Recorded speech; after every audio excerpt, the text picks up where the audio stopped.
Indonesia mengalami krisis pola makan yang sangat parah. Kita menduduki posisi kelima sebagai negara dengan kasus obesitas terbesar di dunia. Begitupun dengan diabetes. Kita juga menduduki posisi kelima sebagai negara dengan kasus terbesar di dunia. Dan hal ini terus melonjak dari tahun ke tahun. Dan diabetes bukan lagi penyakit orang tua, melainkan penyakit anak muda. Kualitas pola makan menentukan kualitas sumber daya manusianya.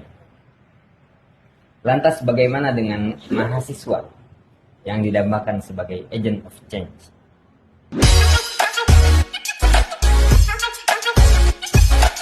QQ. Halo semuanya, kembali lagi bersama kami di QQ Podcast. QQ. Kenalkan, nama saya Mas Kaki Zikri Hakim. Dan saya Muhammad Bapareza. Bal, tahu nggak sih Bal, hari ini kita membahas apa? Apaan tuh? Oke, kali ini kita akan membahas topik tentang pola konsumsi pangan pada mahasiswa Universitas Brawijaya. Wah, menarik banget tuh, Stigri. Menarik dong pastinya. Nah, Bal, ngomong-ngomong tentang pangan nih Bal, bagaimana sih Bal kondisi dan kualitas pangan di Universitas Brawijaya ini Bal? Aku juga kurang ngerti sih sebenarnya. Soalnya banyak juga makanan yang dijajakan di lingkungan UB itu tuh banyak mengandung minyak dan gula gitu. Tapi ada juga yang mengandung serat, pokoknya yang bermanfaat untuk tubuh kita lah gitu. Jadi aku juga bingung nih, baik atau buruk sih sebenarnya. Benar juga sih Bal. Kadang makanan yang digemari banyak mahasiswa di UB itu makanan yang mengandung minyak dan gula. Betul. Jadi seharusnya itu Bal, gimana sih Bal kondisi pangan yang baik itu? Nah, Zikri, daripada kita ngalor ngidul gak jelas nih, ini kita langsung tanya aja Profesor Harino. Dia pasti punya tips untuk mengatur pola makan bagi kita nih. Oke, bagus itu Bal. Acuan yang paling gampang sebenarnya kalau makan itu jangan monoton, beragam.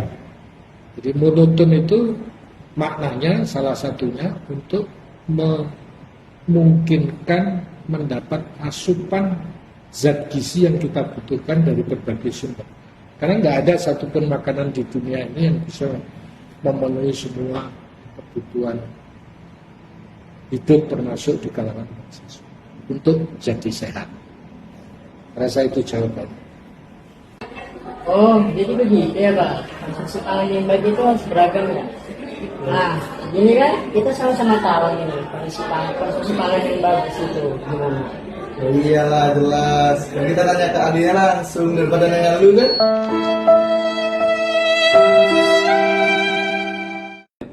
Boy sih, oh tadi udah makan belum sih?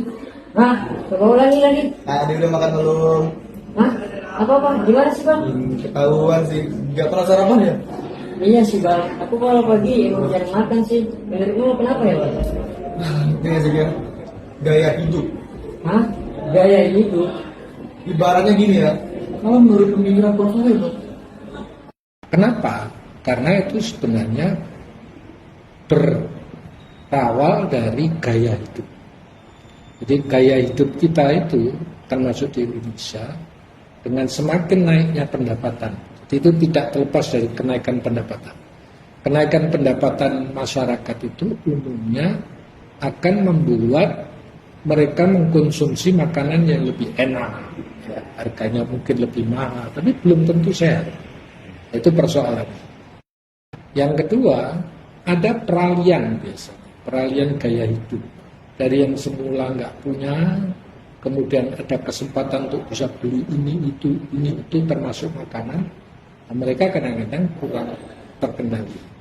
Tidak diimbangi dengan physical activities atau olahraga. Walaupun tidak harus menjadi sportman, seseorang menjadi sehat itu cukup dengan olahraga yang wajar saja. Oh, ternyata begitu ya Bang. Jadi gaya hidup itu emang sangat berpengaruh sekali ya terhadap pola makan. wah iya sih, kan kita udah masuk tuh.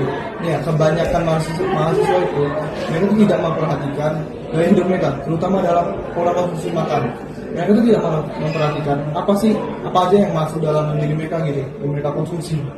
Ya juga ya. Aku lupa kalau kita udah pernah survei data. Tapi ini Bang, aku masih bingung nih.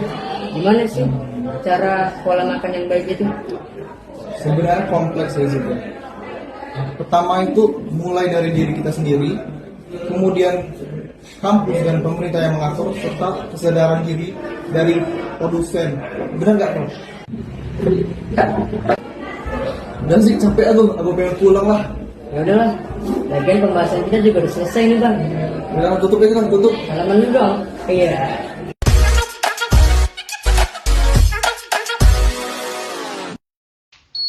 Dari video tersebut, kita dapati bahwa kualitas pola makan mahasiswa masih memprihatinkan.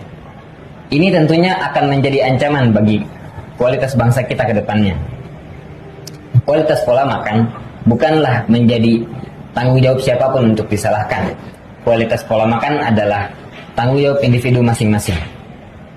Mari kita mahasiswa seluruh Indonesia, khususnya mahasiswa Universitas Brawijaya, untuk memperbaiki kualitas pola makan kita. Karena dalam membangun SDM yang unggul, bukan hanya soal bagaimana kita memiliki intelektualitas yang baik, tetapi bagaimana agar orang-orang yang memiliki intelektualitas tersebut terjaga kesehatan.